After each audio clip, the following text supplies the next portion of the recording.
안녕하세요. 추석이 이제 얼마 남지 않은 것 같습니다. 2024년도 이제 9월달 접어들었고 벌써 이제 추석을 앞두고 있는데요. 추석 명절 한가위 잘 보내시길 바랍니다. 사람의 행복을 좌우하는 것이 돈일 것 같잖아요. 물론 돈도 인간의 행복을 좌우하는데 도움이 되죠, 돈이. 그렇지만은 가장 중요한 것은 관계죠. 가장 중요한 사람들과의 어떤 관계 설정이 가장 행복의 우선순위이기 때문에 가장 중요한 사람들과의 관계를 잘 건강하게 설정해 놓는 것이 중요한 것 같습니다. 삶에서 관계를 건강하게 하기 위해서는 그 관계에 대한 그런 어떤 사람의 심리를 잘 읽고 건강한 그런 어떤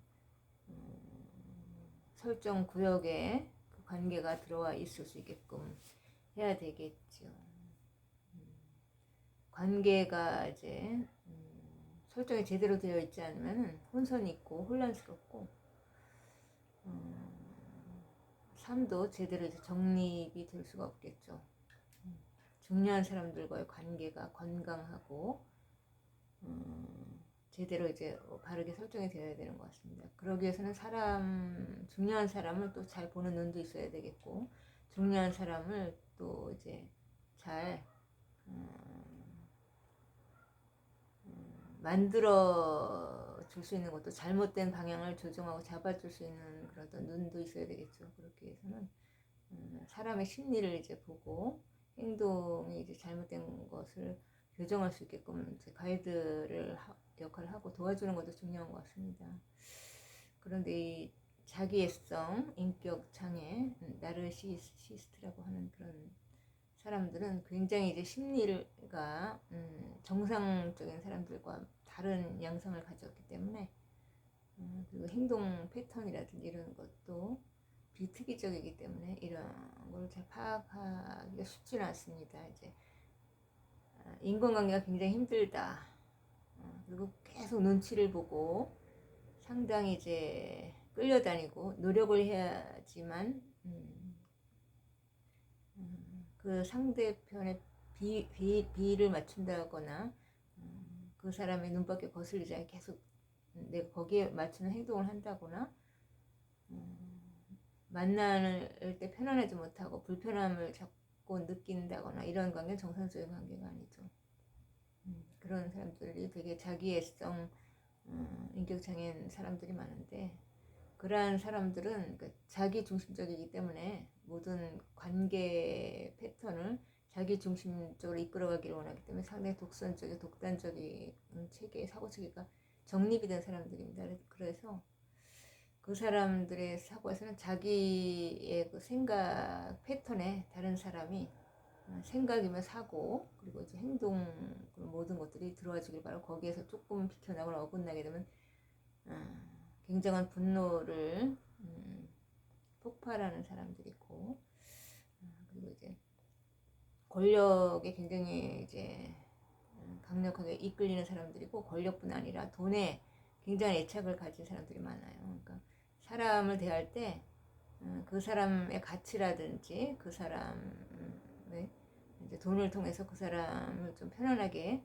만들어 줄 수 있는 그런 생각을 하는 것이 아니라 돈이 우상이 돼서 사람보다 돈을 더 중요하게 생각을 하기 때문에 이제 경제적인 것에서 이제 통제가 심하죠. 돈이 나가는 상황이나 돈을 많이 쓰게 되는 거는 일일이 이제 관리하고 체크하고 그러면서 이제 돈에 대한 굉장한 통제를 하기 때문에 인간관계에서 굉장히 이제 힘든 사람들이고 인간관계라는 것은 서로 주고받고 대화도 이제 서로 상호적이 되면서 내 생각이 있으면 상대의 생각도 있고 이러면서 그런 부분들이 서로 이제 상호적으로 교류가 되고 소통이 원활하게 되어야지만 그 관계가 건강하고 정상적인 관계인데 일방적으로 자기 생각을 주입하고 그 생각에 다른 사람들 이제 맞추기를 바라고 돈에 대한 통제권을 가지고 이제 돈을 가지고 이제 권력을 삼아서 쥐락펴락하고 그것을 이제 사람을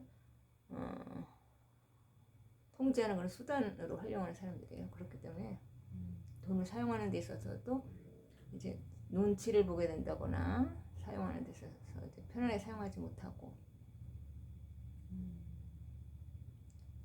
어려움을 겪게 되겠죠.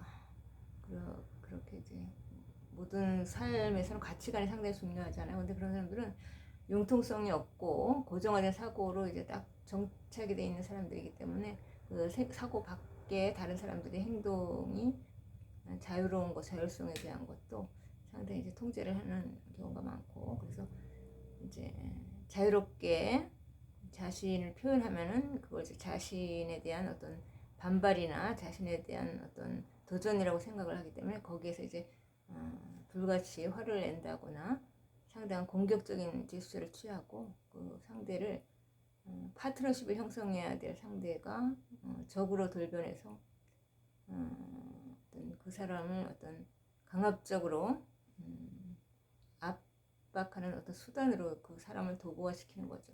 그런 사고 방식을 가진 사람들과의 관계, 친밀한 관계일수록 그 관계 속에 끌려 들어가게 되면 그 관계를 관계에 가두어지기 때문에 그걸 이제 끊어내기가 상당히 어려운 구조가 돼서 서로 이제 병리적인 그런 어떤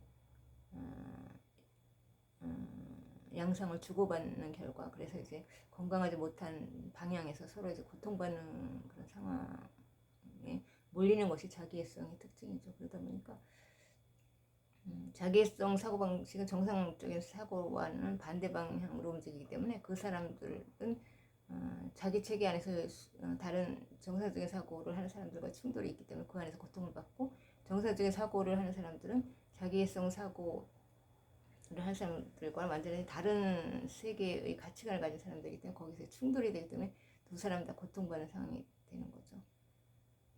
그래서 그런 관계는 병리적인 유착 관계이기 때문에 이제 한 사람이 힘들게 되면은 그 상황을 계속 끌려다닐 것이 아니라 어느 순간에 놓아버리는 것도 방법인 것 같습니다. 그래서 이제 놓아버리고 그 힘든 관계에서 빠져나오는 거죠. 계속 끌려다닐 수밖에 없는 구조이기 때문에 관계가 힘들다는 거, 관계를 계속 내가 꾸준하게 노력해야 된다는 거, 그런 건 불편하고 힘든 관계이기 때문에 그건 건강하지 못한 관계이기 때문에 그 관계는 진실되고 진짜 관계가 아니라 이제 조작되는 가짜 관계, 진심이 없는 관계이기 때문에 그거는 허상인 거죠. 그런 관계는 건강하지 못하기 때문에 스스로가 알았다면 그 관계를 탈출하는 것도 하나의 삶의 지혜인 것 같습니다. 자기 삶이 소중하잖아요. 자기 인생이 소중하고, 그러니까 그렇기 때문에 건강한 관계를 맺어가야 되는 것이 이제 사람이 해야 될 거고, 자기 주도성이 삶에 있어서 자기 주도성이 굉장히 중요하죠. 주도성이 없으면 타인의 나를 맞추기 때문에 타인의 눈치를 봐야 되고, 타인의 마음에 들기 위해서 내가 끊임없이 이제 자기 검열을 해야 되고 자기 생각을 이제 수정하거나 바꿔야 되기 때문에 자기의 삶을 자기가 주도적으로 자율성을 가지고 살아갈 수 없겠죠. 주도권을 갖는 게 굉장히 중요한 것 같습니다. 결혼도 마찬가지고, 결혼은 시댁의 이제 확장이 아니잖아요. 예전 고전적인 사고를 가진 사람들은 시댁이 점점 이제 확장되고 며느리가 시댁에 종속되는 걸 의미하는 그런 어떤 결혼관을 가졌는데 요즘의 가치관하고 맞지 않죠. 요즘에는 이제 독립적인 한 주체가 독립된 주체를 만나서 새로운 어떤 독립된 가정을 꾸리는 것의 개념이기 때문에 결혼의 궁극적인 목적은 서로의 이제 풍요로운 거, 행복을 위해서 하는 건데 시댁에 종속돼서 시댁에 희생하고 헌신하기 위해서 결혼하는 거 아니잖아요. 그런 가치관을 가지면 그런 사람들이 결혼 생활을 건강하게 이끌어 나가지 못하겠죠. 요즘에는 부부 중심의 어떤 가정 생활이 아니면은 결혼 생활을 할 수도 없고 결혼 생활을 꾸려갈 수도 없는 그런 시대를 맞이한 거죠. 그래서 그런 가치관이 바뀌는 것에 따라서 사람의 태도도 유연하게 바뀌어야 되고 거기에 좀 질서를 세우는 것이 요즘 핵가족이기 때문에 대가족 시대에는 가정의 질서를 세우는 것이 이제 상하관계였다면 이제는 수평적인 관계로 돌아섰죠. 결혼관도 이제 결혼에 있어서도 두 남녀가 또 상하관계로는 결혼 생활을 유지할 수가 없죠. 왜냐하면 한 사람이 복종하는 관계고 종속적인 관계이기 때문에 그 사람에게 이제 복종을 해야만 그 관계가 유지되는 그런 관계는 요즘에는 이제 답답하기 때문에 결혼 생활을 이어나갈 수 없겠죠. 수평적인 관계, 어떤 문제도 논의가 될 수 있고 해법을 찾아 서로 문제가 있을 때는 이제 해결을 하고 나아갈 수 있는 관계죠. 근데 자개성을 가진 사람들은 어떤 문제에 부딪혔을 때 그걸 해결할 수 있는 능력이 없습니다. 돈 문제, 특히나 이제 돈 문제가 발생했을 때는 돈 문제에만 사고가 꽂혀 있기 때문에 이제 그 부분에 대해서 이제 지나치게 이제 분노하거나 격노하는 상황이 되는데 돈 문제가 발생했다면 그거를 헤쳐나갈 수 있는 해법이 있잖아요. 그러면 이제 해법을 찾는 것에 이제 관심을 기울여야 되겠죠. 돈을 적게 소비하는 쪽으로 이제 의견을 모은다든지 아니면 이제 돈을 외부에서 벌 수 있는 어떤 통로를 마련해서 이제 돈이 부족하면 채운다든지 이런 사고를 해야 되는데 사고 확정이 안 되고 문제만 보기 때문에 문제를 해결할 어떤 포괄적이고 폭넓은 사고 체계를 갖추지 못했기 때문에 그걸 해결하는 걸 분노로 이제 표출하기 때문에 상대방과 더 이제 갈등 구조를 만들어내고 그거는 풀 수 없는 상황으로 계속 몰아가는 구조이기 때문에 그런 사람과의 결혼 생활은 굉장히 힘들고 결혼 생활이 되어질 수도 없고 그래서 그런 걸 진짜 잘 판단하는 게 중요한 것 같습니다. 건강한 관계는 서로 이제 지지하고 위로하고 서로 이제 협력하고 그런 관계지. 서로를 종속시키고 구속하고 서로를 이제 끌고 가고 압박하고 이런 식의 인간관계는 사람의 마음을 얻을 수 없다는 거 그런 것을 아는 것이 굉장히 중요한 것 같습니다. 요즘 국민연금, 조기연금이 많이 이제 사람들이 이제 관심을 갖는데 이제 요즘 워낙 이제 소득도 이제 실업자들도 많고 미비한 상황이라서 이제 노후 대책을 이제 국민연금에 의존하게 되는 경우가 있죠. 소득이 그렇게 많지 않은 사람들은 조기연금으로 국민연금을 당겨서 받는데 이제 국민연금, 조기연금을 받을 경우 한 30% 정도 이제 깎이잖아요. 차감돼서 받기 때문에 6% 정도대로 이제 차감된 감액 1년 단위로 그런 식으로 이제 받기 때문에 적은 금액을 받죠. 이제 정상 코스를 받는 사람들보다 65세에 정상 노령연금을 국민연금을 이제 받는 그런 어떤 사람보다 조기연금을 당겨받을 경우에는 이제 30% 정도 가까이 적은 금액을 받지만 그거를 이제 가지고 투자로 전환하려고 하는 사람들이 있죠. 좋은 주식을 사가지고 조기연금 받아서 뭐 1%대 뭐 2, 3%대 투자 방식이라면 별 이익이 없겠지만 좋은 주식을 사서 한 5%대 이상의 투자로 전환해서 수익을 실현시킬 수 있다면 그런 것도 이제 괜찮은 방식이 되기 때문에 사람들이 전환하려고 하는 사람도 있을 것 같습니다. 조기연금으로 당기지 않아도 이제 생활이 유지될 정도라면 정상연금을 받겠죠. 정상연금. 그런 식으로 이제 상황 관리를 하는 것이 굉장히 중요한 것 같습니다.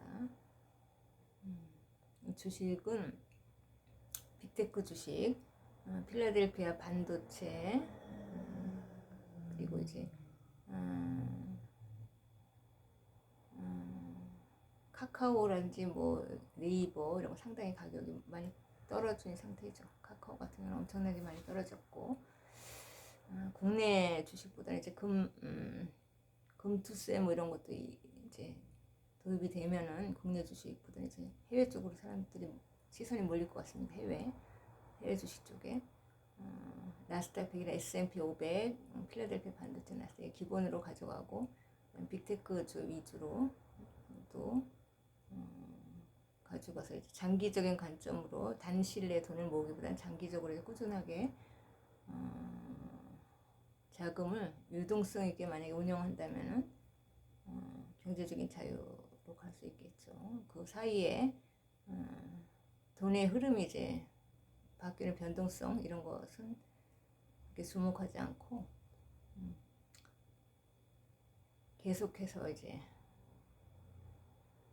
적립식으로 모아가는 거 그것이 중요하고 경제적인 자유는 단순한 것의 지속력 그리고 이제 반복성 그리고 습관의 힘 그것이 중요한 것 같고 또 좋은 주식을 이제 적정한 가격에 잘 사서 꾸준하게 가져가는 것 그런 어떤 투트랙 전략 그것이 이제 중요한 것 같습니다. 저는 퓨처 셀프 요즘 좀 많은 사람들이 읽히는 베스트셀러죠. 그걸 사서 좀 읽고 있고 그렇습니다. 그러니까 자기 생각이 굉장히 중요합니다. 타인의 생각에 이끌려 다니면 안 되고 자기 판단, 자기 생각을 가지고 정확하게 이제 자기 위치를 알고 자기 삶을 이끌어 간다면 다른 사람들에게 이제 휘둘리지 않는 자기 중심형을 회복하고 그 회복력을 가지고 이제 건강한 삶으로 나아갈 수 있다는 거죠. 타인을 의식한 삶이 아니라 내 주체적인 삶, 자기 중심의 사고, 그리고 이제 지속적인 어떤 사고 유연성과 확장성, 그리고 이제 투자에 대한 적절한 어떤 배분이라든지 그런 거지. 그런 걸 잘 읽어서 적정한 곳에 이제 습관적으로 연결하는 힘 이런 모든 것들이 이제 잘 어우러진다면 경제적인 자유 그리고 삶의 주체성 확립 그리고 이제 건강한 가치관 좋은 관계에 대한 정직한 설정 이런 것이 이루어질 수 있는 것 같습니다. 정치권에 대한 얘기는 제가 하지 않는 것이 지금 뭐 이렇다 할 얘기할 게 없어요. 그 전에 제가 얘기했던 거 지금은 체제가 이제 위기 상태고 체제가 이제 전복된 상태, 자유민주주의 체제가 전복되기 직전이 아니라 완전한 전복이 이루어진 상태고 이제 그러한 것들은 어떤 의도성에 의해서 주도 면밀한 전략과 계산, 의도에 의해서 체제가 뒤집어진 것이지요. 그 우연하게 그렇게 수십 년간 정말 우리 나라를 지탱해온 그런 튼튼한 체제가 하루아침에 무너지지 않는다는 거죠. 어떤 체제를 뒤집으려는 의도적인 전략에 의해서 그것이 이제 완전하게 뒤집혀져서 국민들의 힘으로는 어떻게 이제 그 체제를 바꿀 수 없는 상황이고 그리고 이제 이 정치인들의 어떤 불법에 대한 구속이라든지 재판 이런 것들은 아직 뚜렷한 결과가 나오지 않았습니다. 재판 중에 있지만 크고 작은 그런 사건들이 중대한 어떤 사건들이 재판 중에 있지만 아직 뚜렷한 결과물이 나오지 않았기 때문에 그러한 부분에 대해서는 지금 얘기할 부분이 중요한 부분이 그다지 없기 때문에 얘기하지 않는다는 제가 생각을 하고 있습니다. 감사합니다.